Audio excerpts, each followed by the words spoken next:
I would like to bring to you a funny real facts video. If you believe in changing minds of lives of addicts, don't think like an addict, think crazy different. Non-addicts of drug use manipulate those around them to excuse themselves from their behavior. Their overall character is at fault, not the drug itself. Think about the seriousness of the statistics in this video against what our stories told. The lies stop here. Addiction is real, I must agree. But to blame one kind of involvement, non-addiction drug use, over another involvement, addiction, is wrong. In other words, realize when addiction is addiction and not manipulation. And then realize when drug use is not a problem for the vast majority. So-called highly addictive drug substances are not all that uncontrollable. All addictions have the same pathology in the mind's view. To escape from some trauma is one reason, but there are many reasons why addictions occur. Treating addiction should focus on the root of the cause, not a side issue. Flat-out sobriety is not an answer to course correction. If we don't refocus ourselves, we are just doomed to keep repeating the same dysfunctional cycles. As with most things to do with the mind, we are learning more better science each and every day, especially now that we have begun the detail mapping of the brain. The billion-dollar project of the Brain Initiative set forth by President Obama. Keep thinking like an addict, where one addiction is wrong and another addiction is okay to pass by. Thinking that way and the world is doomed. The addiction of distraction to the current president is another kind of involvement addiction. Stop being addicted to political messages of hatred, discourse and disdain against our current president. Please, let the impeachment happen as natural as it would. We know he is going down. His flaw is his character overall, those who have enabled it over all of these years, and that he is addicted to greed and power and the attention-petting of an ego mind that is out of control. It's caught him in a complexity mind-bending workaround and no longer is he in control of those around him who see him for the real thing he is a monster of privilege. He now not being completely in control as he started his line of life to be. That is not because of the messages of hate for the president. It is because of the manipulation of the American people by a foreign power Russian influence. They used Trump's over-ego character addiction against us in a way that no time in our history has shown it to hold. That is because the focus is not correcting foundational flaws but keep brushing at the tip of the icebergs that are eventually melting away to nothingness because of true world science. Let's take a collective responsibility for elected him. For better or for worse. We must learn from why this has occurred so that it can never happen again. Electing the man who is now in power at the top hand of the world may not be a mistake of reason why. Let's find a way to unite, a better unity message please. For stronger minds united we must fly.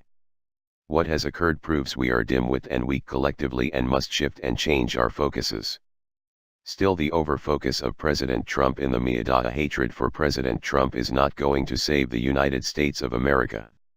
Only rational thinking can save the world.